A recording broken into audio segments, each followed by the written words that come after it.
So you see how we always want to blame the victim. I mean, that's part of the monster program too. Yeah. It's like, let's put the issue on the victim. And that's the monster program in anything. And you see a lot of project, when somebody is actually doing something to you, they will claim that you're doing it to them. Yeah. And that's because of own people's things that have happened to them and nobody stood for them. Mm-hmm. And so the energy is, they're doing this, they don't even know it silently. Nobody did anything to me, so it's your fault. Because somebody blamed me for what happened to me. That's what's really going on. Mm-hmm. So a lot of people that are doing that are things have happened to them, and then that's the response. They don't even realize most. Mm-hmm. But that's what's really happening. Like when I saw my way my aunts were responding at first, and then everybody started sharing stuff that happened to them. Like, of course, this is your guys' response. Ain't nobody did anything for y'all. Mm-hmm. So why should we do anything for you? Exactly. And then why should we do anything for them? The only people who actually really freaking care are the people that it's happened to. Mm-hmm. And then even some of those people are still numb. You know what I mean? They still can't tap into it. But that's really what's happening. It's just the cycle of what has not been taken care of. Mm-hmm. So now you had a reaction. And so you were like saying, them girls didn't sign up for that. You tripping, da-da-da. So then what happened after that? So after that, I was like, what if that was me? And one of my cousins, she saw my Facebook post. And she was like, all right, Nikki, like, sit down. Tell everybody what happened. She was like, yeah, I saw your post. And she got all like real hype and stuff. And I was like, all right, here we go. About to sit down. I went in the bathroom, grabbed some tissues because I was like, it's about to be some tears. and I sat down at the kitchen table. One of my grandmother's aunts, one of my cousins, and my aunt, who's actually the aunt of the cousin I was in a situation with. And I was like, all right, here we go. And I was like, this is, kind of the setup where I was at the time. And I went into how it started with me, with, him making, flirting with me. Yeah. Pushing up. And he would always be talking about how his sexual prowess with other women. And then that was kind of like, oh, let me, and so I hit him up one time. We were leaving my aunt's house and I was like, tell me what you're talking about. And his first response was like, like that. But then, I still pursued it anyway. And then, like I said, my justification for that was it's no different. Like, we just hooked up for him to perform oral sex. And that's all it was. And then it was like, I'm in love with you already. And I was, what the hell? Like, that was a little weird to me. But it was like, I just ignored it. It was kind of like, whatever. Again, it was just like a hookup thing. And then it was like, that time was okay. And he was like, well, I want to prove that I can do better. And so it was like, then we did it a second time. And then it went from there.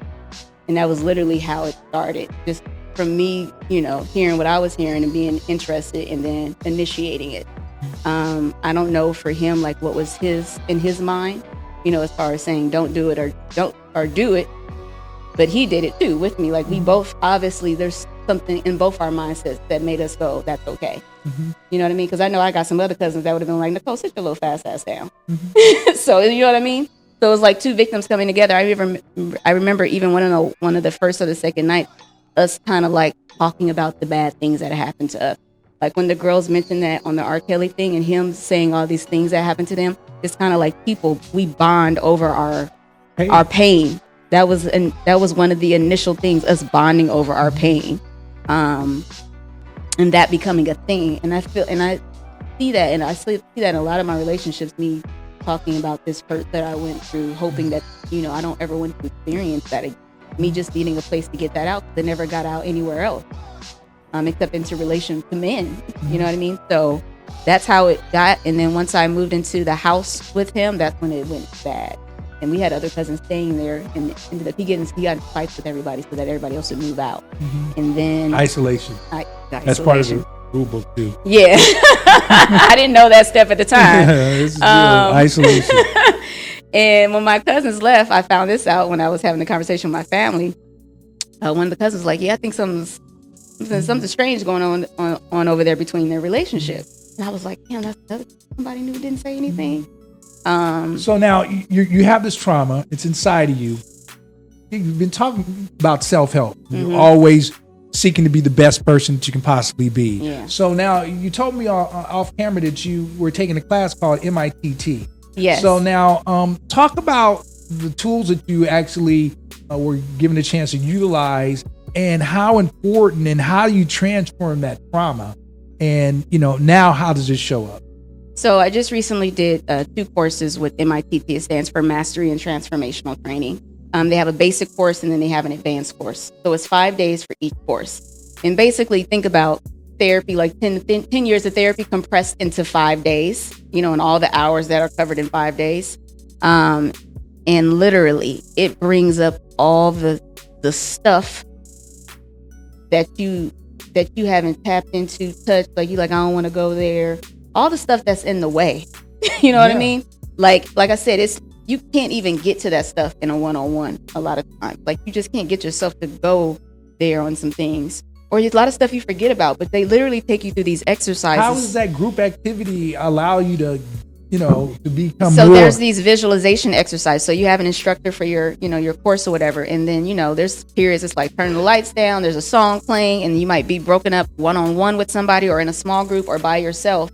And they're taking you through an exercise. So like one of the exercises I did was around my mother and father, kind of naming off all the things that they did to hurt me, all the things that, I'm just like them. And it just got me to see all these different ways that I see my mother or my parents and stuff, and getting to a point to where in one of the exercises, I got to finally say that I love my mother, which I hadn't said since I was probably a child. Wow. So it was like, because of the in-depth work that they do, it just pulls stuff out that's been in the way. Like even that situation, my cousin, that came up in one of the exercises. And I realized that when that situation happened, my dad found out about it. And I remember being so ashamed and embarrassed. I actually stopped connecting with my dad after that. It actually caused a disconnection. I actually didn't put that together until I did that work. And I was already going to tell my dad about that situation. And then the Rkelly thing came out. And I ended up telling my dad the day after I told all the women of the family. Wow, that was like just good to get out too. Because even my dad knew something happened. He just didn't know what. And I told my dad, like, you didn't even ask me what happened. But he couldn't remember. It's been so long. He couldn't even remember. But I remember his original response was, who the fuck, is this? Because my cousin left a message on his voicemail, like a crazy message, just saying all kind of vulgarities and stuff about me. And it was just, my dad was like, who is this? Who we need to take care of? Mm-hmm. But it was like nothing else after that. Like that was kind of it.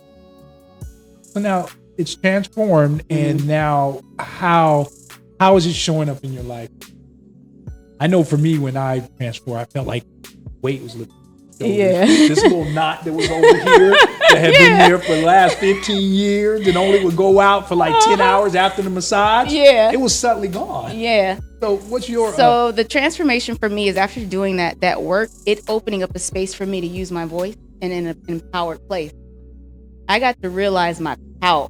Like people kept seeing me as powerful in the room. And I was like, I know I show up in a certain way. I know I have, bright personality. Yeah. I come off confident and all that stuff. Posture. But that's just like my normal self, so I don't think anything about it. But to a lot of people, they were like, you're really powerful. And then I shared things. Like I shared that. Yeah. That was the first time I shared that publicly to somebody that I wasn't in relation to. Mm-hmm. Because in the class, they said, whatever you bring, whatever you come in here with, if you don't let it out here today, you're going home with it. Mm. And I was like, I ain't going home with none of this. Mm-hmm. I'm letting it all out here. So I let out all the stuff that I would judge about myself and have guilt and shame about. And I said all that stuff and everybody still looked up. Mm-hmm. That was huge. And had I not let that go, meaning forgive it and let it go, I would have walked out with that still being something that can be used over me. Well, I'll tell you from the perception of, people, your friends. I remember you had mentioned something on Instagram about a previous relationship a couple years ago. Mm-hmm. And I was like, wow, that's the first time I've seen a little budge in her badge. You know what I'm saying? Because, she just lived a perfect life. Nothing ever happened bad to Nicole. You know what I'm saying? Oh, wow, she's vulnerable. Wow. Uh-huh. And it actually, it really, from my perspective, it just like took, if this was you, it expanded. And you got a chance to see more of you and develop more compassion and like, oh, wow, she's just like, oh, she has, things that we have to get over as internal and, and I never knew I came off that way. Oh my God, you come off like, like I'm confident, I'm bad, and I got this, So that's a good lesson for people out there. Like, just because it looks like someone's stuff is together, they're still going through the same stuff that you are. Like, I know what I've gone through, so I never felt like I hadn't went through anything. But I get why people think that, because I wasn't sharing the stuff, those vulnerable things. So now I've had people tell me, Nicole, vulnerability looks good on you. But before, I didn't know what that was. It took me going through self-development work to be able to open that space up and to get what it was. I used to be like, vulnerable, like, what is that? Like, that was so foreign to me, but that's because I didn't have a relationship with my mother. That's where you build vulnerability. I didn't have that with my mom. So, like, I'm just now opening that up, and in forgiving my mom, that last piece of forgiveness and being able to say, I love you, that opened that up even more for me to be able to have that conversation with my family. That wouldn't have been possible without finally letting go of that last layer.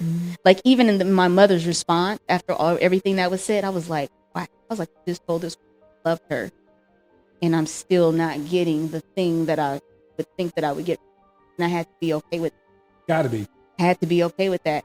But 2 months ago, I would have been like, F you again. That's if I didn't have that those tools of knowingness to know that my mother is my mother. She's gonna always show up like my mother. She's not going to change just because I figured it out or whatever. But I get to share that with her, and I get to help her grow, and I get to help her release the guilt and the shame that she has, because I realize she has a lot of that. So therefore, her listening was through guilt and shame. And for anybody else, and I was able to get them to just feel a little more. I got to get the family to feel and to tap into my story, which was their story, which is, let's do something about this now, so it's nobody else's story in our family. Yeah, let's stop it right now. And I want to stop it with my son. You know, and I definitely look out for him in every way. And if anybody comes near any type of abuse, psychological, physical, sexual, ain't no numbing up here. Okay. I'm peering you out before you even get there, you know, and maybe I might not be perfect, but definitely I'm not going to let it go. Yeah. And like push it aside and trying to shove it underneath the run. And, I don't want to. No, none of this. Because you know better. Oh. But it takes us doing self-work to know better. So people out there, like, don't be afraid to do the work. There's so many opportunities and options for us to get this self-work done. There's so many programs out there. Like, if you hear somebody mention one to you and you hear about it a couple times, do it. Because people have seen my glow and they're like, what you been doing? And I'm like, I just did this and this. If you want to come get some, come get some. Because that's what it really comes down to. It's just like, if you want a degree, you go to school. If I want to be certified as a life coach, I got to go through a 6-month program. If I want to be better at my life, you want to be better at your life, you got to go sign up 5 days, a 3-day weekend. Like, that's nothing in comparison to the value of your life. And to the time that you put into your life. And then once you process and got through it, life is a little bit more effortless. Like, I mean, things start to come. I'm like a ninja. Yeah, exactly. It transformed your life. You know, that's how I got this place. So, you know, I highly suggest, you know, and I did a course named Dreamality. So, you know, pick your apples, oranges, just find something that's conducive for you. But what we learned is how everything that we view, when you were talking about the bad things that your mother did, and we all have those lists. Our goal was to see the positive side of that. And you're like, how could there be a positive side to a negative event? And there is. And the only way that you can process that is to go through it. But everything is a positive, negative. You start your car in the morning, you got a positive and you got a negative. And so we got to find a way to balance that out within and see that, wow, there's some orchestrated, unique beauty that helps me grow and become me. Your breakdowns become your breakthroughs. I couldn't have said it better. That's where I think that's a perfect ending. Is there anything you want to share with the audience, or maybe, you know, let them know where they can contact you for some of your business things? So I am a certified life coach. And if this is something that you've dealt with and you need some support or coaching around that, or just any area of your life, whether it be your spirituality, your goal setting, you know, procrastination, depression is something else that I just went through recently. Then you can get coaching around that. You don't necessarily have to go through a therapist. There are other ways that you can actively be working on yourself and getting through this stuff. And so I can be of source. Nicole the Soul Coach at gmail.com is my email, or you can follow me on Instagram at Nicole the Soul Coach. Well, thank you so much, Nicole, for coming and sharing your story. I really appreciate it, you know. So thank you for watching Rash, Rape and Sexual Assault Hysteria. We'll be back with more stories that allow us to process and navigate through this crazy, world media that seems to be so, sexually driven. So thank you for showing up, and we'll see you next week.